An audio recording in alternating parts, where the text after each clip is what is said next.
20व्या श्लोकामध्ये पहिलं विशेषण आहे अच्युतः. अतिशय प्रसिद्ध असं हे विष्णूचं नाव आहे. शंकराचार्यांनी या अच्युत नावावरून अच्युताष्टकच लिहिलेलं आहे. अच्युतम केशवम रामनारायणम ह्या सगळ्या प्रसिद्ध अशा कृष्ण दामोदरम जानकी नायकम किंवा वासुदेवम हरी असं. तर ह्या अच्युत शब्दाची फोड अशी होते न च्युतः अच्युतः, म्हणजे जो आपल्या स्थानापासून ढळत नाही, अधोगतीला येत नाही, स्थिर असतो, अशा अर्थाने अढळ असं त्याचा साधा सोपा अर्थ अढळ आहे. जसाच्या तसा टिकून राहतो, जो आपलं स्थान कधीही सोडत नाही, अशा अर्थाने त्या ठिकाणी अच्युत शब्द वापरलेला आहे. पुढचं विशेषण घेतलेलं आहे प्रथितः.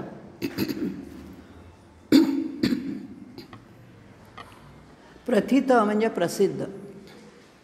आता वेदशास्त्रांमधून ज्याचं वर्णन केलेलं आहे, ज्याची कीर्ती गायलेली आहे, तो प्रसिद्ध आहे.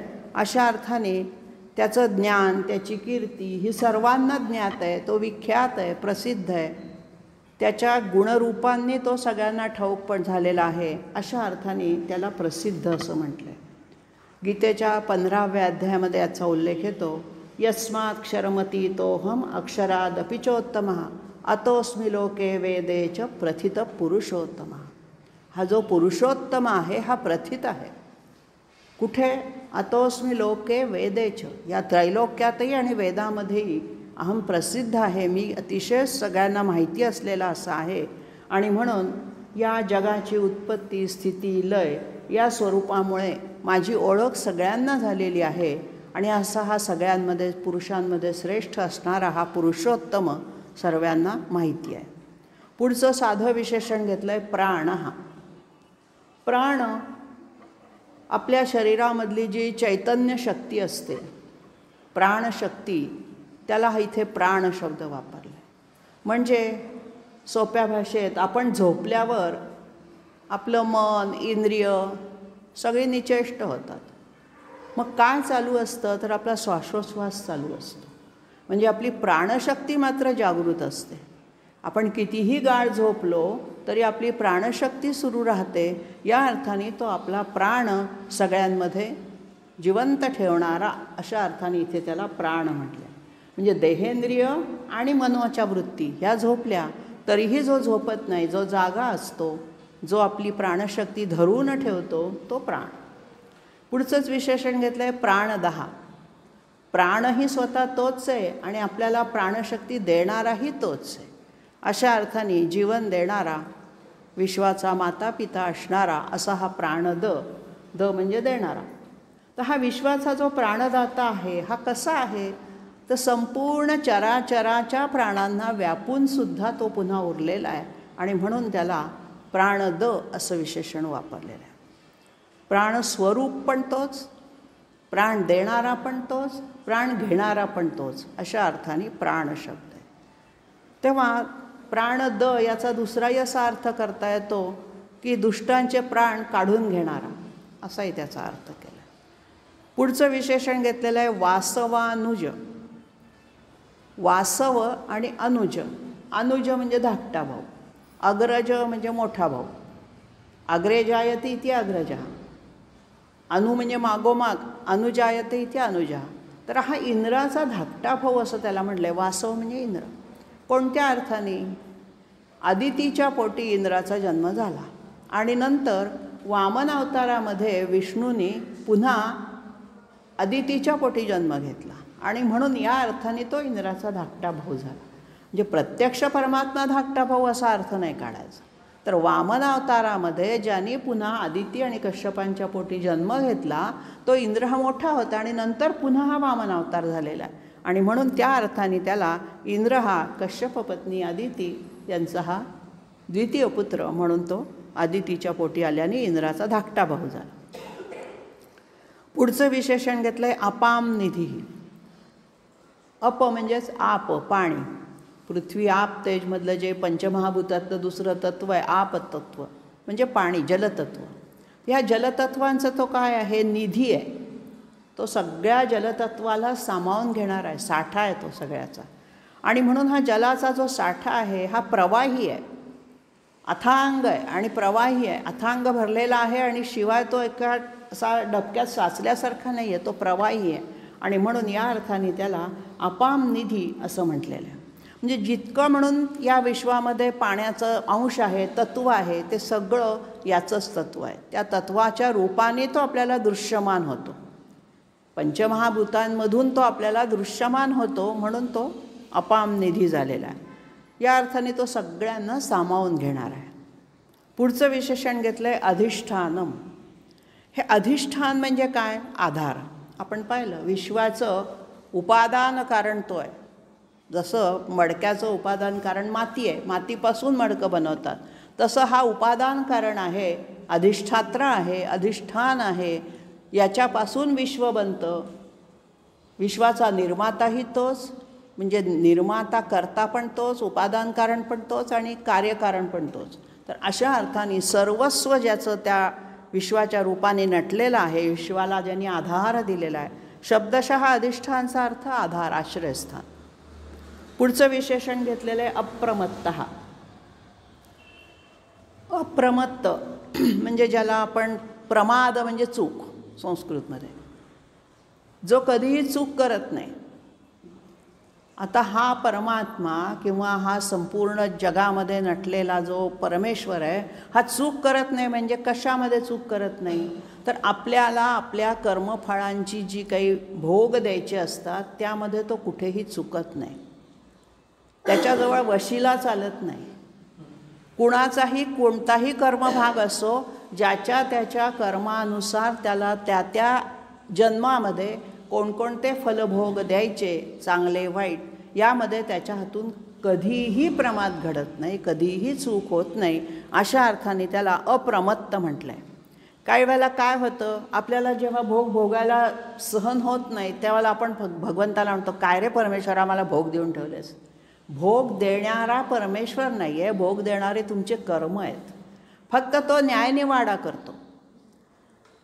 कोणाची किती कर्म कशी आहेत याची नोंद सूक्ष्म रूपाने त्याच्याजवळ असते. आणि म्हणून चांगल्या कर्माची फळं चांगली मिळतात, वाईट कर्मांची फळं भोगावीच लागतात.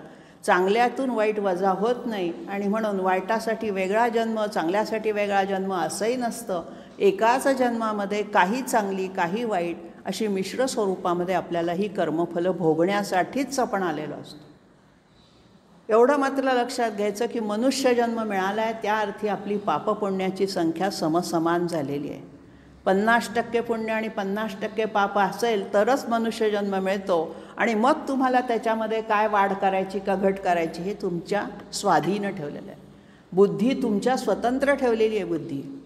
बुद्धी तो देत नाही, तुम्हाला देतो फक्त चैतन्य. बुद्धी कसं मिळते? कर्मानुसारिणी बुद्धी. गीतेमध्ये म्हटलं आहे बुद्धी ही कर्मानुसारिणी असते. तुमच्या कर्मानुसार बुद्धी होते. आणि उलटही आहे कर्मबुद्धीनुसारिणी. म्हणजे असं हे दुष्टचक्र आहे. तुमच्या हातनं जी कर्म घडतात तीही बुद्धीवरून अवलंबून असतात आणि जी बुद्धी होते तीही कर्मांना अनुसरून.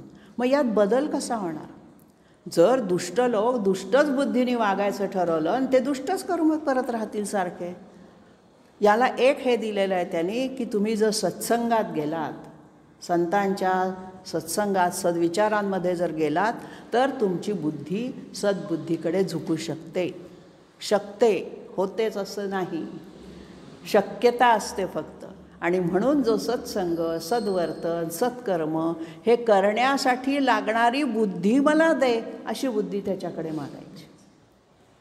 मला पापबुद्धी देऊ नकोस, माझी शत्रुबुद्धी नष्ट कर अशी त्याच्याकडे प्रार्थना करायची आहे. अशा अर्थाने त्याच्या हातून कोणतीही चूक घडत नाही. आपण उगाचच आपल्या कर्माच्या भोगांना त्याला जबाबदार धरतो असा अर्थ त्याच्यातून काढायचा.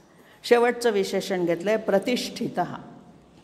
प्रतिष्ठित, प्रति अधिक स्था धातू आहे, तिथे स्थिर होणे, उभे राहणे. आता हा कशामध्ये प्रतिष्ठित झालेला आहे? स्वस्वरूपामध्येच. त्याला काही दुसरा कोणाचा आधार नकोच आहे. स्वयंपूर्ण आहे, तो स्वयंभू आहे. आणि म्हणून परमात्मतत्व हे स्थिर आहे. इथे निर्गुण परमात्म्याचा उल्लेख केलेला आहे. तो निर्गुणामध्ये स्थिर आहे काही वेळा तो सगुणामध्ये आपल्याला दृश्योत्पत्तीस येतो आणि म्हणून त्याचं आचरण स्थिर आहे, त्याचं दृश्य स्थिर आहे आणि तो प्रतिष्ठित झालेला आहे. आपल्या महिम्यामध्ये, आपल्या कर्तृत्वामध्ये तो स्थिर राहतो, प्रतिष्ठित आहे. आपण साधारण काही माणसांना म्हणतो ही समाजातली प्रतिष्ठित माणसं आहेत. प्रतिष्ठित याचा अर्थ आचरणाने त्यांच्या ती शुद्ध असतात. तसा हा परमात्मा आहे, शुद्ध आचरणाचा आहे आणि म्हणून तो या सगळ्या विश्वाच्या ठिकाणी प्रतिष्ठित झालेला आहे. 36व्या श्लोकाकडे वळूया. 36व्या श्लोकातलं पहिलं विशेषण आहे स्कंद.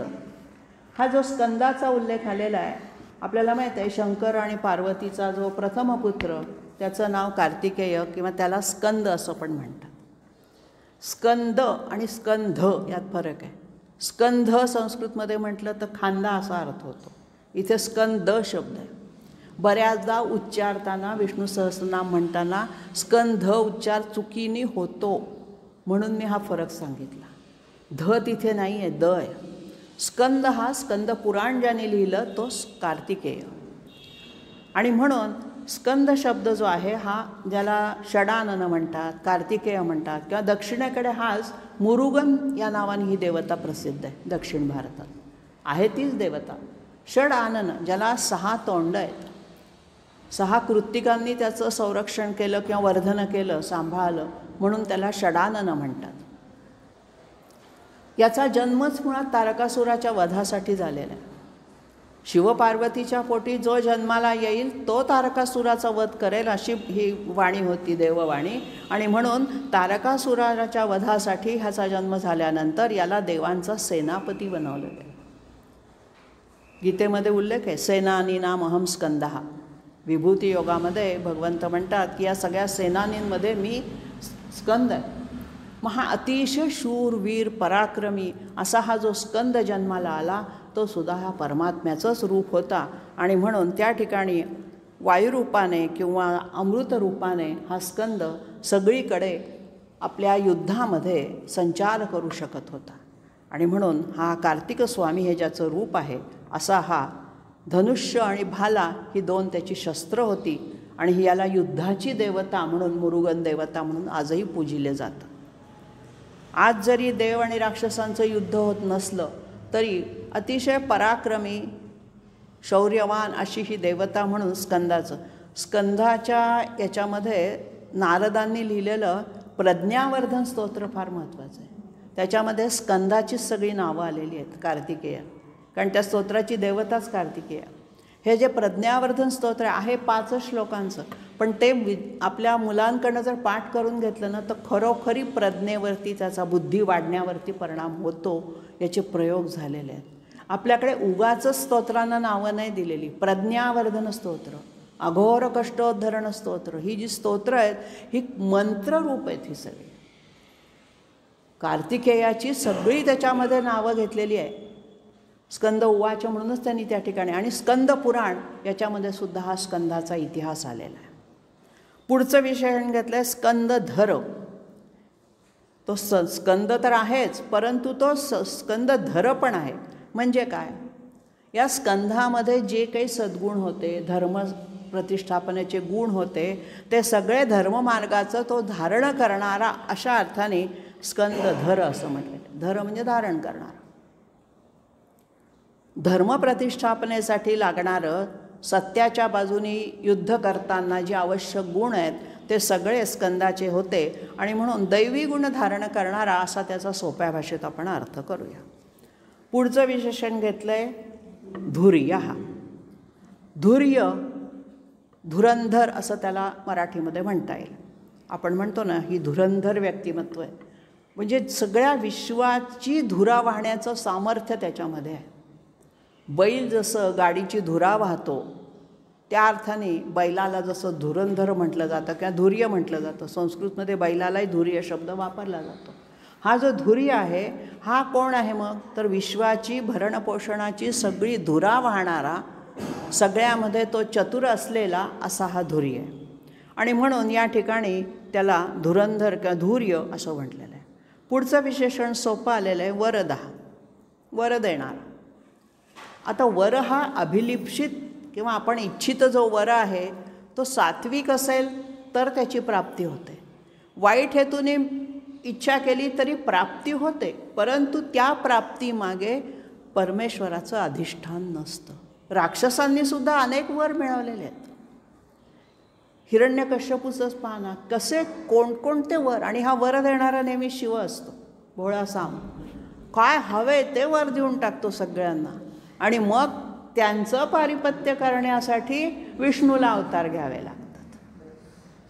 तर शिवानी जे जे वर दिलेले आहेत ते वर पराक्रमी माणसांना पराक्रम तर गाजवायला उपयुक्त होतातच, परंतु त्यांचं जर अधिष्ठान सत्याचं नसेल तर त्यांचा पारिपत्य शेवटी या परमात्म्याकडनं अवतार रूपाने का होईना केलं जातंच. आणि म्हणून तुमचं जे वर आहेत हे वर कशावर आधारित पाहिजे? सात्विक पाहिजे, स्वार्थासाठी नको. सात्विकतेमध्ये स्वार्थ पण येतो. स्वतःच्या केवळ लौकिक भल्यासाठी मागायचं नाही. ज्ञानेश्वरांसारखे विश्वप्रार्थना करतात, विश्वाचं भलं मागतात. आपल्याला विश्वाचं भलं इतकं नाही मागता आलं तर निदान आपल्याला पारमार्थिक भलं व्हावं एवढी जरी इच्छा करता आली तरी पुष्कळ आहे. अशा अर्थाने तो सगळ्यांना वर देणार आहे. प्रल्हादाला विष्णूने जेव्हा विष्णूचं त्यांनी जप केला प्रल्हादाने, तर विष्णू प्रसन्न झाले आणि काय म्हणले, वरम ब्रूही, वर माग. प्रल्हादाने काय उत्तर दिलं आहे फार वाचण्यासारखं आहे त्या पुराणामध्ये. प्रल्हाद म्हणतो मला तसं मी संस्कृत सांगत नाही ती वाक्य, तो म्हणाला मला भिकारी बनवू नकोस. मी काय तुझी उपासना केली आहे ती काय मला प्रलोभन दाखवतोस काय, तुला हे देऊ का तुला ते. तो काहीच मागे ना. मग विष्णूच म्हणाले तुला हे देऊ का ते देऊ का, मला काहीही नको आहे. तू काय मला भिकारी समजलास का. विष्णूला असं म्हणण्याची हिंमत प्रल्हादामध्ये होती. मग विष्णू म्हणले मग काय हवं आहे काय तुला. मला फक्त तू हवा आहेस, मला कशाचीही वर देण्याची तुझी काहीही गरज नाही आहे. मला कुठलाच वर नको आहे. असं नाही आहे की मला हा माझे पिता त्रास देत आहेत, वडील बघ किती त्रास देतात मला, किती छळत आहेत, त्यांना बघ काहीतरी त्यांच्याकडे लक्ष दे, असं नाही म्हटलं. आणि म्हणून ज्या वेळेला निष्कामता वरामागे असते, ही निष्कामता विष्णूंनी प्रल्हादाला जशी दिली तशी विवेकानंदांना दिली, तशी आपल्यालाही लाभो अशी यामधून प्रार्थना करायची. पुढचं विशेषण घेतलं आहे वायुवाहना, वायूचं वहन करणारा, वाहून नेणारा.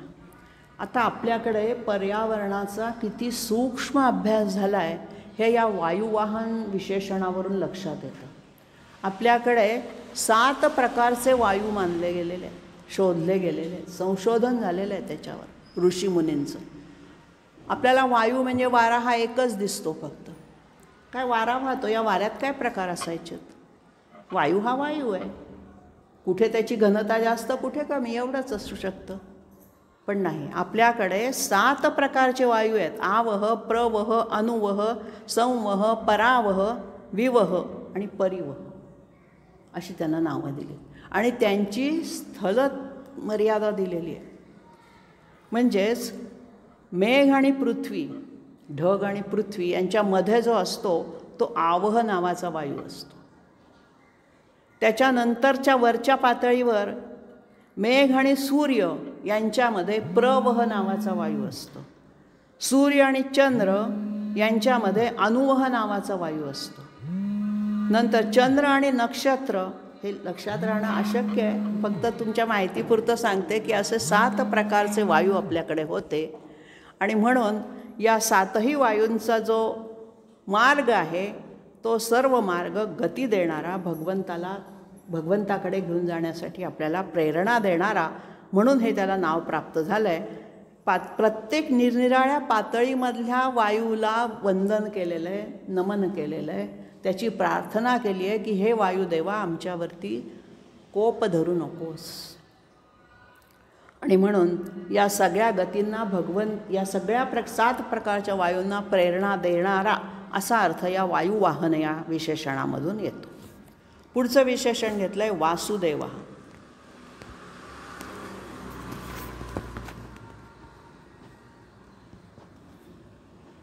देवाचा मुलगा अशा अर्थाने त्याला वासुदेव हा म्हटलेला आहे. आणि दुसरा अर्थ आहे वस म्हणजे राहणे. तेव्हा सगळ्या विश्वाचं व्यवहार करण्यासाठी आपल्या मायेमध्ये जो वसतिस्थान करतो तो वासुदेव. देवता रूपाने आच्छादलेला आहे, सगळ्या विश्वामध्ये तो पसरलेला आहे आणि वसुदेवाचा मुलगा आहे. याच्यामधून काय लक्षात आलं की सगुण आणि निर्गुण दोन्हीचं ऐक्य या वासुदेव शब्दात केलेलं आहे. वसुदेवाचा मुलगा श्रीकृष्ण म्हटलं तर हे सगुण अवतार झालं आणि संपूर्ण देव किंवा संपूर्ण शक्ती ज्याच्या आश्रयाने चालते ते निर्गुण रूप झालं. अशा अर्थाने या ठिकाणी वासुदेव हा शब्द वापरलेला आहे. पुढचं विशेषण घेतलं आहे बृहद्भानू. पुन्हा भानू सूर्याचा उल्लेख आलेला आहे.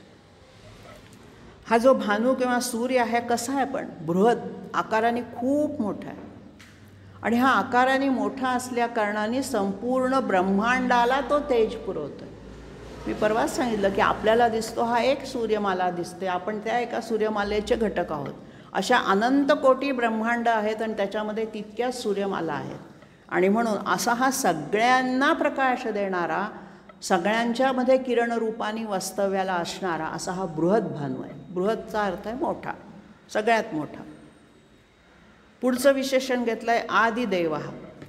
सगळ्या देवांचा जो आदी म्हणजे आधी जन्माला आला की आधी आहे, प्रमुख आहे, तो त्यांच्या सुरुवातीचा आहे.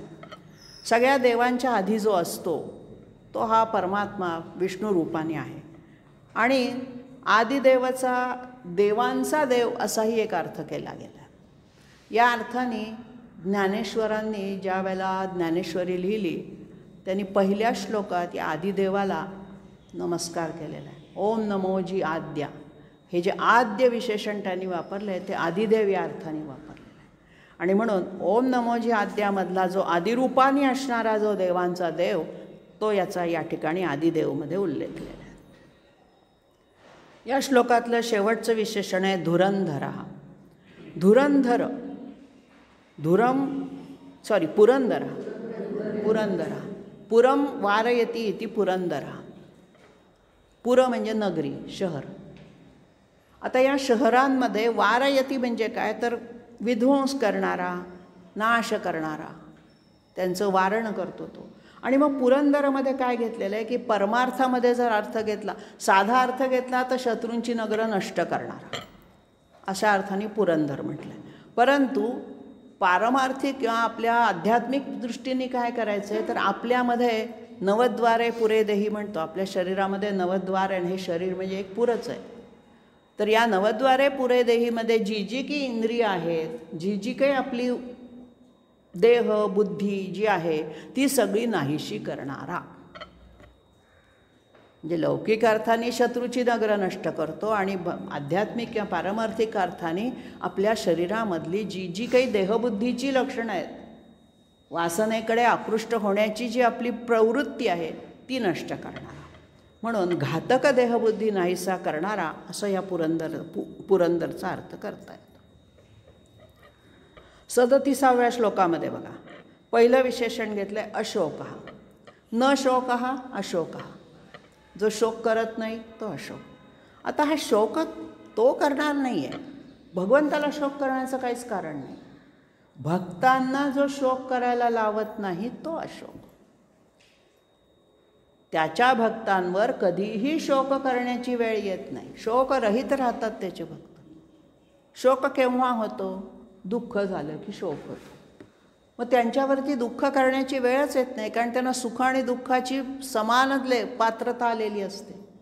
दुःख येतच नाहीत असं नाही आहे, परंतु दुःखाकडे बघण्याची त्यांची जी दृष्टी आहे ती सम होते आणि म्हणून अशा अर्थाने ते शोकरहित होतात. आणि म्हणून जे जे त्याचे काही कोणी भक्त आहेत, त्याचे उपासक आहेत, हे सगळे मोह आणि शोकरहित होतात. गीतेमधल्या 2ऱ्या अध्यायामध्ये श्लोक आला आहे अशोच्यानन्वशोचस्त्वं प्रज्ञावादांश भाससे गतासून अगतासूंश्च नानुशोचंती पंडिता.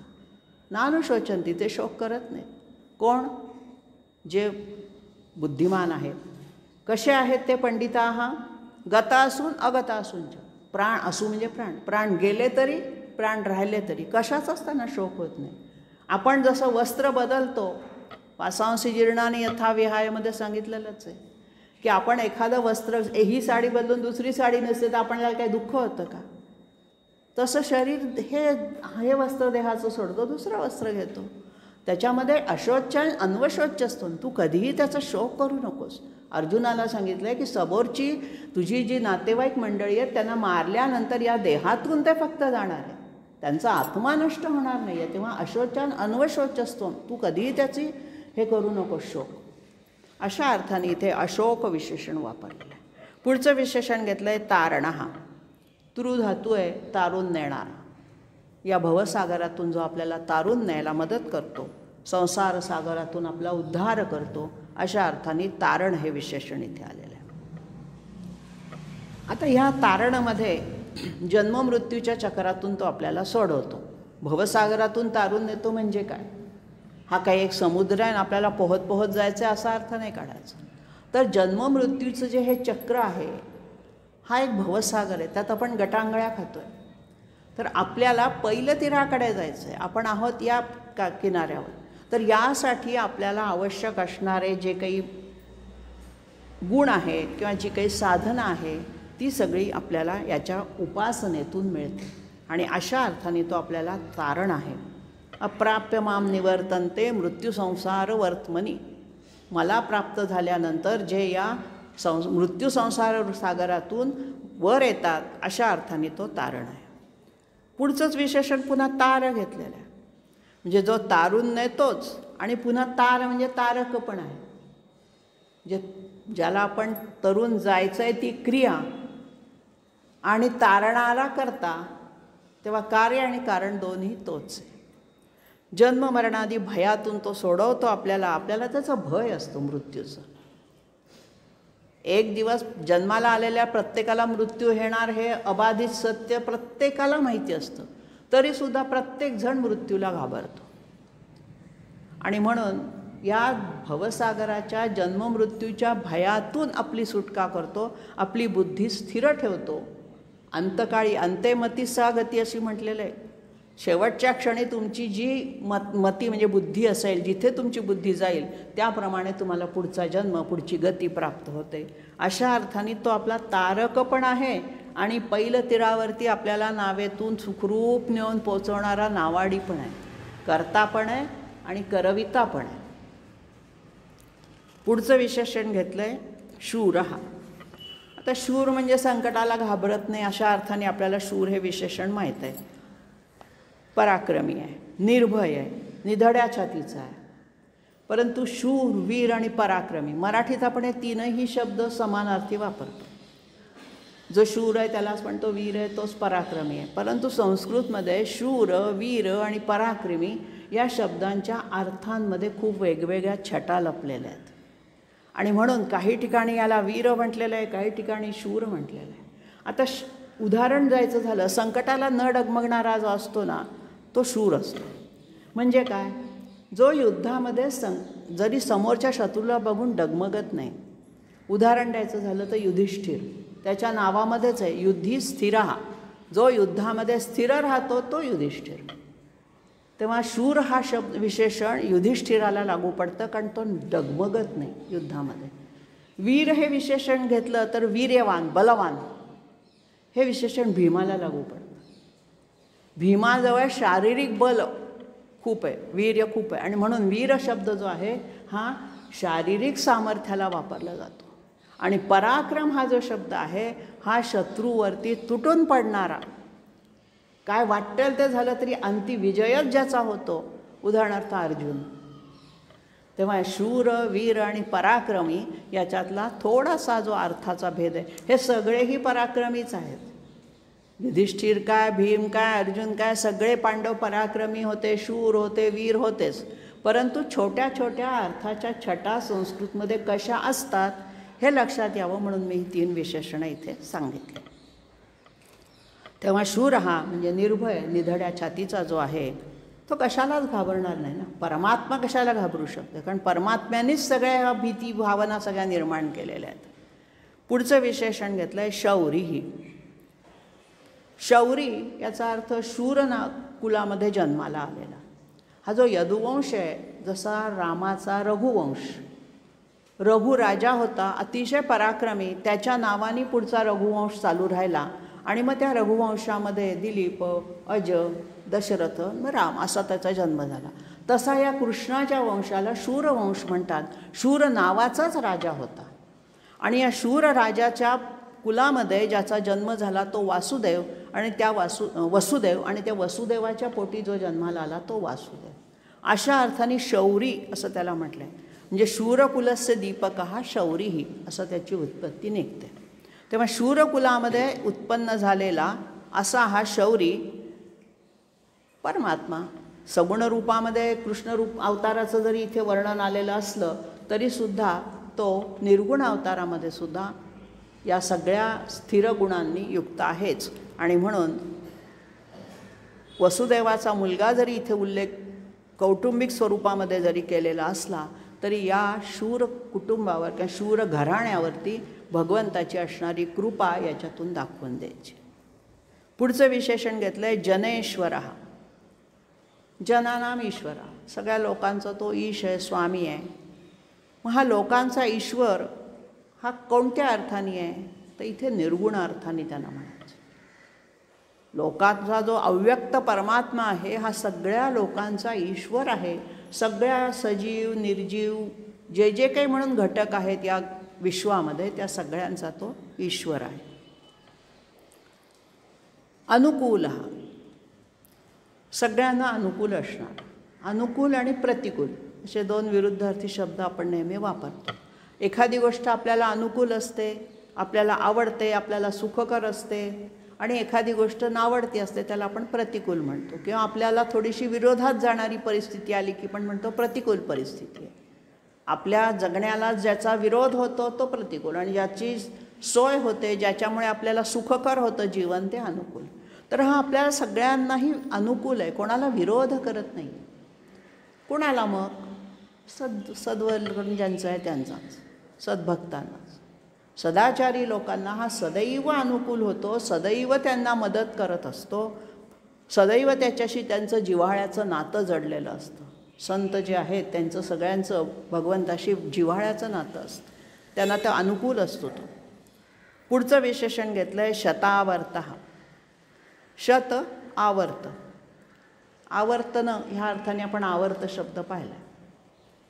अवतार घेणे, शेकडो वेळा याला अवतार घ्यावे लागलेले आहेत. आपल्याला फक्त विष्णूचे 10 मुख्य अवतार माहीत आहेत, पण असंख्य वेळा यांनी अवतार घेतलेला आहे. संतांच्या रूपाने जे अवतार आहेत ते भगवंताचे अवतारच मानले जातात. शंकराचार्य असतील, विवेकानंद असतील, हे सगळे भगवंतांनी अंशरूपाने घेतलेले अवतारच आहेत. सत्ययुगात, त्रेतायुगात, द्वापारयुगात राक्षसांशी लढण्यासाठी किंवा राक्षसांचा संहार करण्यासाठी अवतार घेतले, पण कलियुगात सुद्धा जे त्याचे अवतार झालेले आहेत ते सत्तसज्जनांच्या रूपातून आपल्याला दिसतात. ज्ञानेश्वर ही 5 भावंडं अवतारच होते. तर अशा समर्थ रामदास अवतारच होते. तेव्हा अशा पद्धतीने शतावर्त, शेकडो अवतार ज्यांनी घेतलेले आहेत तो शतावर्त. आणखीन एक वेगळा अर्थ शंकराचार्यांनी काढला आहे की आपल्या शरीरामध्ये शेकडो नाड्या असतात.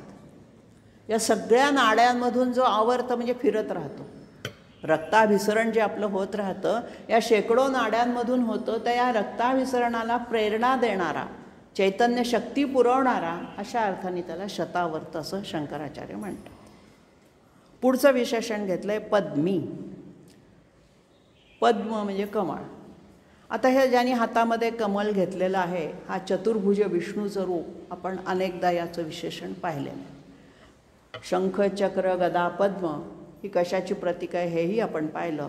शंख हे ध्वनीचं प्रतीक आहे, गदा हे सामर्थ्याचं प्रतीक आहे, चक्र हे कालाचं प्रतीक आहे, कालगती आहे तिथे, आणि पद्म हे सौकुमार्य, नाजूकपणा, कोमलता. त्याचं जे हृदय आहे ते भक्तांसाठी अतिशय सुकुमार आहे. आणि म्हणून त्या ठिकाणी पद्म ज्यांनी हातात घेतलेला आहे असा हा चतुर्भुज विष्णू, त्याला वंदन केलेलं आहे. त्याचं स्वरूप लक्षात यावं म्हणून त्याला पद्मी असं म्हटलं आहे. पद्मामध्ये राहणारा किंवा पद्म हातात घेणारा अशा अर्थाने त्याला पद्मी. आणि पुढचंच विशेषण घेतलं आहे पद्म निभेक्षणा. 3 शब्द आहेत तिथे, पद्म, निभ आणि ईक्षण. पद्म म्हणजे कमळ, निभ म्हणजे सारखं, ईक्षण म्हणजे डोळे. ईक्ष धातूचा अर्थ आहे पाहणे, ज्याच्या साह्याने आपण पाहतो तो ईक्षण म्हणजे डोळा. मग ज्याचे डोळे कमळासारखे आहेत तो पद्मनिभेक्षण. मग नेहमी कमळांना नेत्रांना कमळाचीच उपमा दिली जाते. पद्म हे सूर्यविकासी कमळ, जसं कुमुद हे चंद्रविकासी कमळ. चंद्रविकासी कमळ हे चंद्राची किरण पडतील तेव्हाच ते उमलतं आणि सकाळी पुन्हा मिटतं. कमल हे एकच पुष्प असं आहे की जे गळून पडत नाही. त्याला जोपर्यंत देठातून पाण्याचा पुरवठा, जीवन प्रवाह मिळत असतो तोपर्यंत ते रोज उमलतं, मिटतं, पुन्हा उमलतं. काही काळ, काही त्याचे दिवस असतात, त्याचे रंगानुसार प्रकार असतात, त्यानुसार त्याचं उमलणं आणि मिटणं असतं. तर सूर्यविकासी कमळं ही सूर्योदयाला सूर्याची किरणं आल्याबरोबर उमलतात आणि उमललेली कमळं नंतर सूर्यास्त झाला की पुन्हा मिटतात पाकळ्या, पुन्हा तेच फूल पुन्हा उमलतं. अशी दुसरी फुलं नाही आहेत. दुसऱ्या दिवशी ते गळून पडतं. आणि म्हणून पद्माला, कमळाला आपल्या धर्मामध्ये जे काही इतकं विशेष महत्त्व दिलं गेलेलं आहे ते या कमळाच्या गुणधर्मांमुळे. आणि पुन्हा सुकुमार, पुन्हा पाण्यापासून अलिप्त, किती म्हणून गुण त्या पद्मामध्ये आहेत. आणि म्हणून भगवंताला त्याचे पद्मनेत्र म्हटलेलं आहे, पद्मनाभ म्हटलेलं आहे, पद्म चरणावरती सुद्धा आपण पद्मकमलदल म्हणतो, वाहतो. तर अशा अर्थाने इथे कमळासारखे ज्याचे डोळे प्रसन्न आहे, कमळाचं फूल पाहिल्यानंतर प्रसन्नता येते मनाला. आता कमळं दुर्मिळ झालीत, पूर्वी आमच्या लहानपणी खूप कमळं असायची. आणि म्हणून ह्या सगळ्या कमळांच्या फुलांकडे नाजूकता, प्रसन्नता, ज्याला आपण मनाची, चित्ताची प्रसन्नता म्हणतो, ती त्याच्यामध्ये असते. आणि विष्णूकडे पाहिलं की विष्णूच्या डोळ्यांमध्येही तीच प्रसन्नता आपल्याला जाणवते. म्हणून इभ म्हणजे सारखे हे विशेषण वापरून इथे पद्मनिभेक्षण असं विशेषण त्या श्लोकामध्ये वापरलेलं आहे. या सगळ्या विशेषणांमधून भगवंताची सगळी रूपं केलेली आहेत.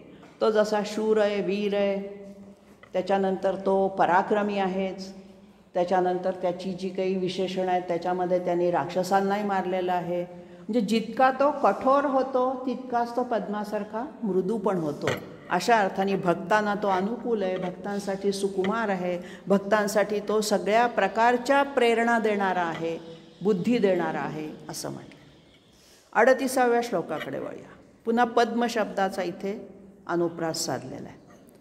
वरती पद्मी आणि पद्मनिभेक्षण घेतल्यानंतर त्याच्याच जोडीने पुढच्या श्लोकामध्ये म्हटलं आहे पद्मनाभ, ज्याची नाभी पद्मास्टिकची सारखी आहे. म्हणजे पद्माच्या नाभीस्थानी हा राहतो किंवा पद्म, त्याच्या नाभीस्थानी पद्म आहे. दोन्ही अर्थ संस्कृतमध्ये काय असतं, जसा समास सोडवाल ना तसा अर्थ लागतो. पद्मम नाभीही यस्य सहा, कमळ हेच ज्याची नाभी आहे, आणि पद्म हा नाभव यस्य, कमळ ज्याच्या नाभीमध्ये, तो बहुरी होतो. तर अशा पद्धतीने संस्कृतमध्ये एका श्लोकाचे किंवा एका शब्दाचे अनेक अर्थ का लागतात, तर जसं आपण तो तत्पुरुष सोडवला तर वेगळा अर्थ लागतो, बहुरी सोडवला तर वेगळा अर्थ होतो. तसं चक्रपाणी पण आहे. तशा सगळे शब्द असे असतात की त्यांचा समास कसा तुम्ही सोडवता त्याच्यावर त्याचे अर्थ बदलतात. आणि हे वैशिष्ट्य संस्कृत सोडून इतर कुठल्याही भाषेमध्ये नाही. म्हणून संस्कृतला देववाणी म्हणतात. आता इथे जे पद्मनाभ म्हटलेलं आहे तर पद्माच्या नाभीस्थानी राहणारा म्हणजे काय, कमळाच्या मध्यभागी, आणि याच्या नाभीतूनच पद्माचा उगम झाला आणि त्यातनं ब्रह्मदेव निर्माण झाला. अशा अर्थाने इथे दोन्ही पद्धतीने हिचं वर्णन करता येईल. पुढे पुन्हा अरविंदाक्ष म्हटलं आहे. अरविंद म्हणजे पण कमळच. विष्णूला कमळ इतकं आवडतं की सगळी विशेषणं त्याची कमळावर आधारित ठेवलेली. अरविंद म्हणजे पण सूर्यविकाशी कमळ. अरविंद म्हणजे सूर्याची किरणं पडल्यावर जे उमलतं. मग अक्ष म्हणजे डोळे, ज्याचे डोळे सूर्यविकासी कमळासारखे प्रफुल्लित आहेत असा. पुढचं विशेषण घेतलं आहे पद्मगर्भ.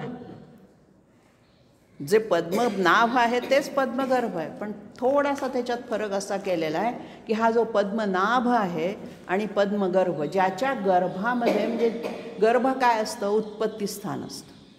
मग गर्भामधून ज्याची उत्पत्ती होती आहे ते कमळ त्याच्या गर्भातून बाहेर पडलं आहे आणि कमळाच्या गर्भस्थानी पण हा आहे.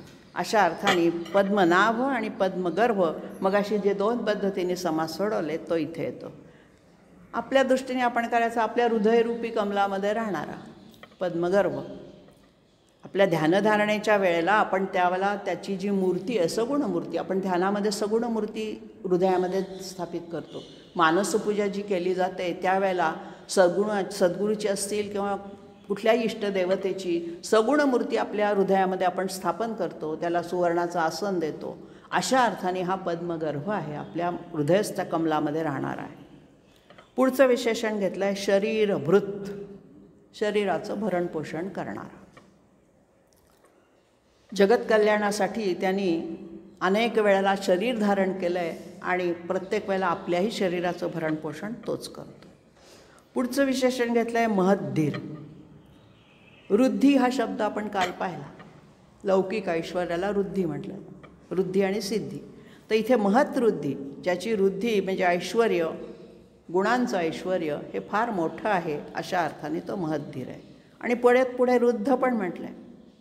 मग ह्या महद्धीरमध्ये त्याचं जे ऐश्वर आहे ते लौकिक आहे आणि वृद्धामध्ये जे घेतलेलं आहे ते विश्वरूपाच्या ऐश्वर. विश्व हे त्याचंच ऐश्वर. ऐश्वर म्हणजे काय? आपल्याजवळ असणारा साठा. कोणाजवळ विद्येचा असतो, कोणाजवळ धनाचा असतो, कोणाजवळ कीर्तीचा असतो. अशा अर्थाने आपल्याजवळ जे काही आहे त्याला आपण वृद्धिसिद्धी म्हणूया. तर अशा अर्थाने हा विश्व हेच ज्याची वृद्धी आहे, हेच ज्याचं ऐश्वर आहे, असा हा वृद्ध. आणि परत वृद्धात्मा, सगळ्यात वयोवृद्ध दाखवलेला आहे, कारण सगळ्याच्या आधीचा आहे. हा विश्व नसतानाही तोच होता आणि म्हणून वृद्धात्मामध्ये सर्वांपेक्षा वडील, सगळ्यात सनातन पुरातन ज्याला म्हणतो तसा तो होता. महाअक्ष. आता यातली विशेषणं बरीचशी सोपी आलेली आहेत. महाअक्ष पुन्हा डोळेच, त्याचे डोळे प्रफुल्लित आहेत, मोठे आहेत. मोठे डोळे असणं हे सौंदर्याचं लक्षण मानलं जातं आणि म्हणून ज्याचे डोळे मोठे आहेत किंवा महाअक्ष, त्याचा डोळा इतका मोठा आहे की अख्ख्या जगावरती त्याचं नियंत्रण राहतं, अशा अर्थाने त्याला महाअक्ष असं पण म्हटलेलं आहे. आपण महोक्ष हे विशेषण पाहिलं आधीच. गरुडध्वज. ध्वज म्हणजे चिन्ह. गरुडाचं चिन्ह ज्याच्या ध्वजावर आहे. अर्जुनाच्या रथावरती हनुमानाचं चिन्ह होतं, हनुमानाचं चित्र. तसं हा गरुड जो आहे, हा गरुड विष्णूचं वाहन तर आहेच, पण विष्णू ज्याच्या ध्वजावरती गरुडाचं चिन्ह आहे अशा अर्थाने त्याला गरुडध्वज म्हटलं आहे. हा जो ध्वज असतो हा कीर्तीचं, पराक्रमाचं प्रतीक असतो. प्रत्येकाचा ध्वज वेगळा असतो आणि त्या ध्वजांकित जे चिन्ह असतं ते त्याच्यावरची प्रसन्न असणारी इष्टदेवता असते. तेव्हा गरुडावरती विष्णूची प्रसन्नता आहे आणि विष्णूला गरुड अतिशय आवडतो. पक्षीराज हा गरुड आणि म्हणून अशा अर्थाने त्याला गरुडध्वज असं सुद्धा म्हटलेलं आहे. अशी अनेक प्रकारची विशेषणं. आता ह्याच्यामध्ये महाअक्षो, महद्धीर, मचा अनुप्रास आहे, वरती पद्मशब्दाचा अनुप्रास आहे. अनुप्रास म्हणजे एकच शब्द पुन्हा पुन्हा येणं, एकच अक्षर पुनरावर्तित होणं. अशा अर्थाने याच्यामध्ये लय साधण्यासाठी विष्णू सहस्रनामामध्ये एकाच अक्षराने सुरू होणारी, एकाच शब्दामध्ये सामावणारी अशी अनेक विशेषणं एका श्लोकात गुंफलेली आहेत, जेणेकरून तुम्हाला म्हणताना लयबद्धता यावी, त्याच्यामध्ये प्रेम उत्पन्न व्हावं आणि ही सहजगत्या रचली गेली आहे. म्हणजे असं त्याला आता पद्मनाभ म्हटल्यानंतर पुढचं विशेषण विचार करून सांगण्या इतका वेळच नव्हता. ते उत्स्फूर्त बोलतायत, सांगतायत. आणि हे विष्णू सहस्रनाम आपणही असंच उत्स्फूर्तपणे म्हणताना आपल्याला जो आनंद होतो त्या या शब्दांच्या लयबद्धतेने. काव्यामध्ये जितका अर्थाला महत्त्व असतं तितकं शब्दांनाही असतं. शब्दांच्या मागोमाग अर्थ धावत आला पाहिजे. अर्थो वाच अनुजाती म्हणजे त्याच्या मागोमाग जो अर्थ जातो ते शब्द, तर ते कवीला असे आपोआप सुचतात. तसं या ठिकाणी आपोआप सुचलेले, उत्स्फूर्तपणे रचलेलं हे स्तोत्र खरोखरी सगळ्या स्तोत्रांमध्ये जे माला मंत्र म्हणून प्रसिद्ध आहे ते या विष्णू सहस्रनामाचा आपल्याला अर्थ जाणून घ्यायची या अधिक महिन्याच्या निमित्ताने जी संधी प्राप्त होती आहे, तुमच्यामुळे मला ती संधी प्राप्त होती आहे आणि म्हणून खरोखरी या विष्णूला वंदन. सगळ्यांनी ना सत्यनारायणाचा प्रसाद घेऊन जा.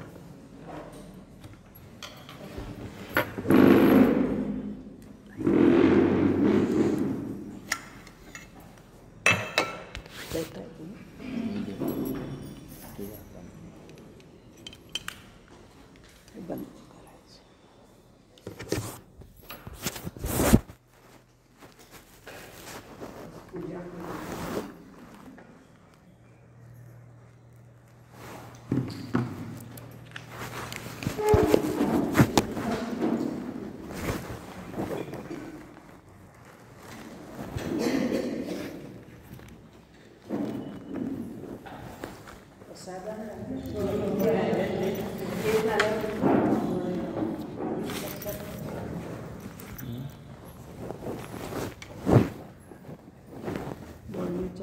करायचं. काय पसायला अरे हो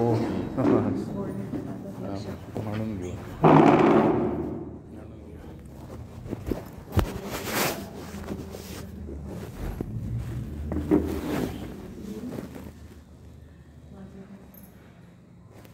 किती महाराज काय? शंकर महाराज. हां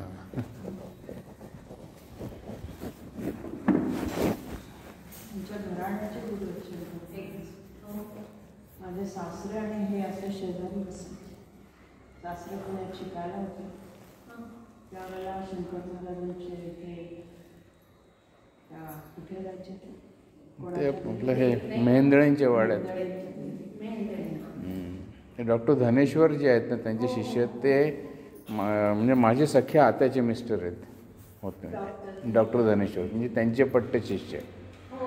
हां तर ते माझे वडील यायचे तेव्हा ते एकत्र राहायचे धनेश्वर आणि महाराजांकडे जायचे नेहमी. त्यामुळे आम्हाला यांच्या घराण्यावर यांचा खूपच कृपा आहे. छान भेट मिळाली.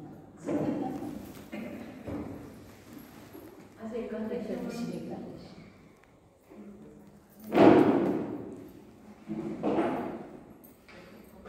असं असतं सद्गुरू आपण चालत. हां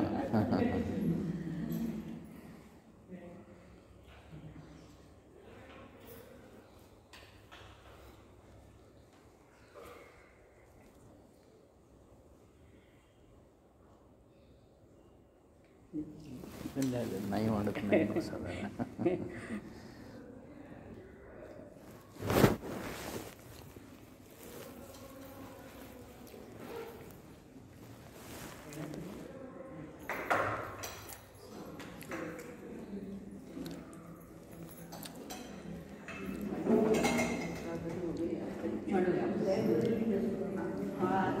विश्वात्मके देवी वाग्यज्ञे दोषावे दोषोनी मज द्यावे वसाय दानहे करांची व्यंकटी सांडो तया सत्कर्मे रती वाढो भूता परस्पर जडो मैत्र जीवांचे तिमिरगावो विश्वस्वधर्म सूर्ये पाहो जो देवांची तो ते लाहो प्राणी जात वर्षद सकळ मंडळी ईश्वर निष्ठांची मांदियाळी भेट मंडळी भेटती होता कल्पधरूंचे आरव चेतना चिंतामणींचे गाव पियुषाचे लांछन मार्तंड जे तापहीन सोय रे होतो सर्वसुखी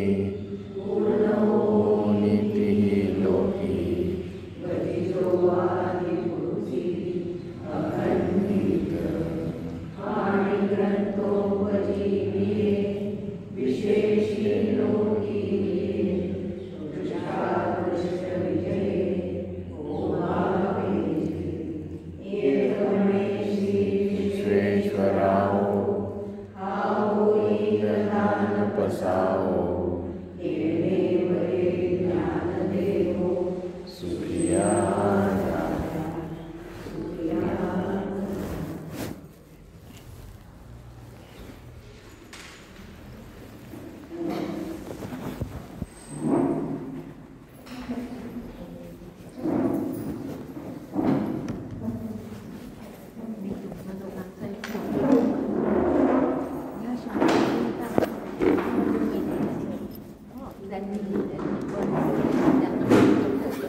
तेव्हा तुमच्या हातात पुस्तक.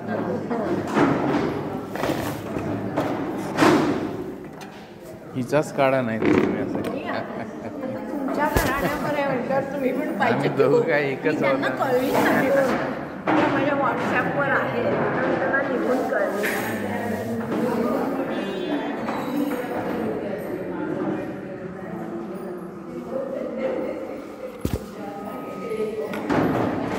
डॉक्टर धनेश्वर माझे सख्या आत्याचे मिस्टर.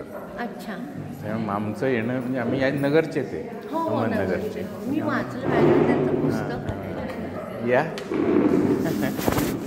बरं का प्रतिभा. तुमच्याकडे आलंच म्हणजे मला गोष्टी ऐकून मिळतील. या जरूर सगळेजण या. तो विषय तर असा आहे की रात्र संपून गेली तरी संपणार नाही. तो असा विषय आहे तो. चालेल, मी नक्की ऐकायला तरी या. मला आणि असे अनुभव ऐकायला आवडतं. हो नाही या. काल यांच्याशी झाल्या गप्पा म्हटले घरी गेल्या त्या तुम्ही पटकन पुढे गेलात ना, तर कालच म्हटलं असतं की या नातू वाटतं. हो त्याचा फोन आला ना त्याचा. एकदम त्यांनी फोन आलेला नाही आला. मग त्याला फोटो कडवला आपण फोन लावू येत आहेत. तो वाट बघत असतो, खेळायचं असतं यांच्याशी, मस्ती ते करायची. 15 मिनटं गेले. मग उद्या मला 15 मिनटं जास्त द्यायला पाहिजे. 5 वर्षाचा आहे. बऱ्याच वेळ गप्पा झाल्या यांच्याशी. हो आमचं सांगितलं मला आधी. MSV भेटलं म्हणजे मग काही खरं नसतं बरं का आमचं. तरी ओळख निघाली ना. ओळख निघाली. प्रभूंची ओळख निघाली. आणि आमचा आणि माझा काळ तेवढं, कारण मी 8मध्ये रिटायर झालो, ते 9मध्ये झाले. मी ट्रॉम्बेला होतो. पोस्टिंग माझं आपटा होतं, मग ट्रॉम्बे झालं. मग आता मी ते तुम्हाला सांगितलं तर पहिला पार्ट मी तुम्हाला टाकलाय, तुम्ही हो वाचा. ना जरूर नक्की अगदी. ही पण मला म्हणते अहो तुम्ही लिहून काढा तुमचं सगळं काय आहे. MSV भयानक हो भयंकर आहे अगदी. वेळ जायचा. मग आम्ही भरपूर लिहून काढलं. मी आत्मचरित्र लिहिलं 400 पानं. अच्छा. नंतर ना मी पर्यटन जे केलं आहे माझं, 4 धाम झालाय, अरे वा, फॉरेन टूर झाले, हो का? सगळं 12 ज्योतिर्लिंग झाले. अच्छा अच्छा अच्छा. तर ते मी लिहून काढले, त्याचे व्हिडिओ बनवले. अरे वा वा. आमचं अक्षर चांगलं राहिलं. हां. तर आमच्या नातवानी काय सांगितलं, तुम्ही व्हिडिओ करा. हां. त्यांनी मला दाखवलं. हां. तुम्ही बसा आणि हे करा. मग ते आम्ही इथे होतो, आमच्याकडे फोटो नव्हते. तर आम्ही पालघरला गेलो आणि म्हटलं आपण मध्ये मध्ये फोटो पण टाकूया. हां. फोटो प्रिंट काढून आणले. मग मी असं मध्ये मध्ये धरायचे. ते मी सांगितलं बद्रीनाथ आणि बद्रीनाथचा फोटो किंवा असं डोली कशी होती. छान छान. असं थोडंसं दोघांना टाइमपास. यमुनोत्री, गंगोत्री. आता यांना बोलवायचं घरी केव्हा बोलवायचं आता. तुम्ही जायच्या आधी या बरं का? हो नक्की, आपण आहोत आम्ही.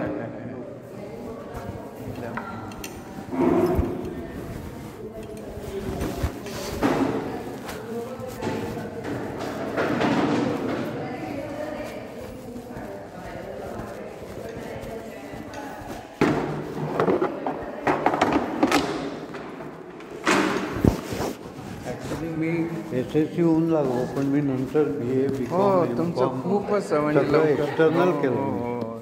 छान छान. भाडी पण खूप आहेत ना.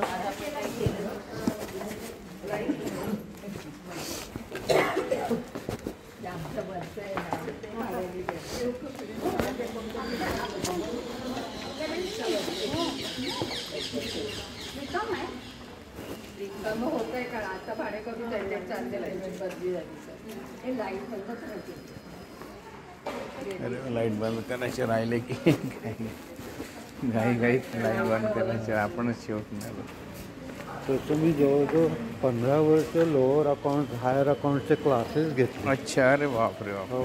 आणि एकही पैसा कोणाला घेतला नाही. हो. सगळी पोरं आता क्लास 1ला आहेत. अरे वा वा. अगदी म्हणजे आम्ही ती जी पुस्तकं होती ना, ती तर 2 पानांमध्ये कोरं पान टाकून असं रिबाइंड करून घेतलं अच्छा, हां, होतं. जे करेक्शन स्लिप आल्या की त्या त्याच्यावरती लगेच correction एंट्री करून करायचं. हो, हो, टाकायचं. हो. म्हणजे आपलं पुस्तक एकदम अपडेट राहतं.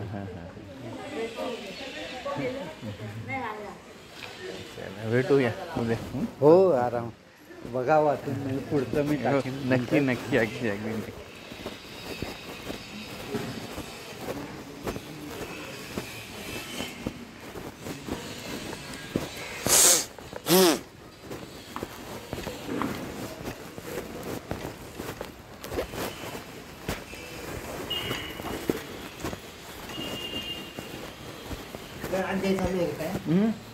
ते विष्णू हे असतं स्तोत्र त्याचं रोज रोज असते 4 ते 5.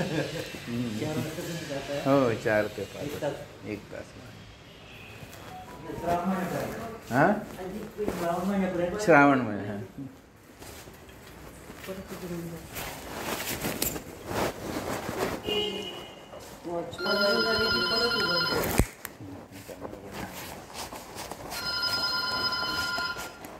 वॉचमन आपले सगळे होतं का तुमचं मग?